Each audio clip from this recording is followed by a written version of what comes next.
What's up, y'all? This is J.Cole, Cold World. You are now watching Punchbowl TV. I'm the type of artist where I have old fans, I got new fans, I got old haters and new haters, and I got people that's really rooting for me.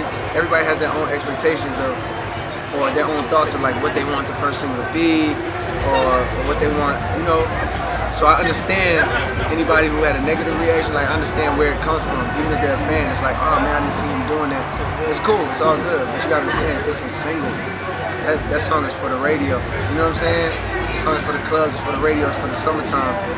So, I don't know, like I did Who That last year, I was really rapping. It didn't work, you know what I'm saying? Like it wasn't a true radio record, so.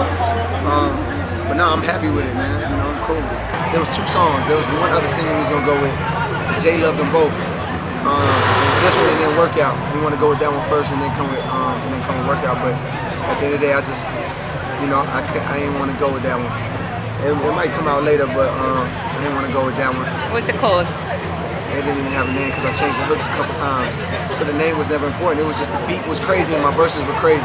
I had a problem with the hook. I wasn't in love with the hook. But regardless, of course he approved, you know. He wouldn't let anything come out single-wise if he didn't approve it. And in terms of the sample, the sample took so long to clear. It was a headache. Man, I'm really realizing now that like it's full promotion time for the album, like I'm really bad at talking about my stuff. But what can I tell you about it?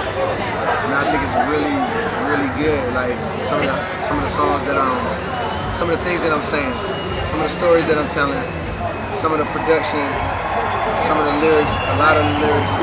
Like even the leaks, like I had some songs leak that hurt me and killed me. But I think you can get a sense if you listen to them, you can see where I'm going. Like you can see that those songs that leak don't sound like anything that's out. They don't sound like anything that you've heard from me. So that's what the album is. It's deeper. I feel like it's more impactful. It feels like a J. Cole album. Even though the mixtapes felt like an album, when you hear this, you'll be like, oh, okay, I get it. I really want to tell you about this song, but I'm afraid, like, if I say the name of it, this is how paranoid I am now. I'm afraid that if I tell you the name of the song and start talking about it, that somebody will go find it and leak it.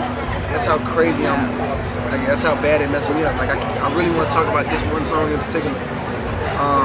Lost Ones was one of those songs in leak.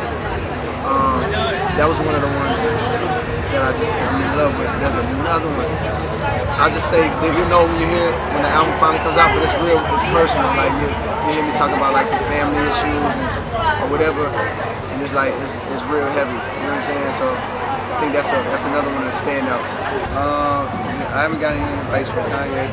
It's just I got congratulations and good shit and you're doing your thing. I haven't got any advice. Me and Kanye, I haven't had a chance. That's the one person in the game I haven't had a chance to like build that relationship with, you know what I'm saying? And I'm sure that happened organically and in time, you know what I'm saying, if our paths ever cross. You know, he put me on the Looking for Trouble, which I appreciate when he was putting his album out on the Good Fridays. I spoke to him then, met him a few times, but I don't have a true relationship with Kanye. But everybody knows I'm a huge fan. I told you about the Wale, and I'm still cooking up for Wale because I want to get on his album again with something else. I'm always working on Kendrick, making beats for Kendrick. Kendrick Lamar, for anybody that doesn't know. And like, just writers, and I'm getting into that world now.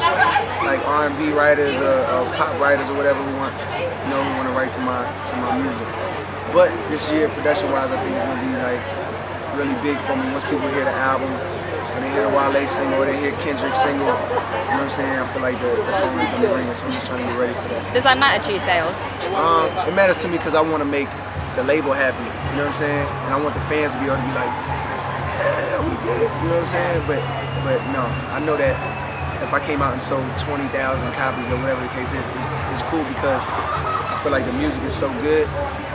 It might take a while, but the word will spread, you know what I'm saying? And the sales will be there. I'm blessed, but then I realized that, man, these people would not be riding with me if they didn't believe in me because of the music. Like, it's not they just like my face, and they don't just like my personality. I mean, I'm sure they probably do like my face a little bit. They might like my personality a little bit. But really, I think it's just about the music, like, and that's why fans go so hard for me, or DJ J's, like, you know, people want to see me win. That's a blessing. I appreciate it.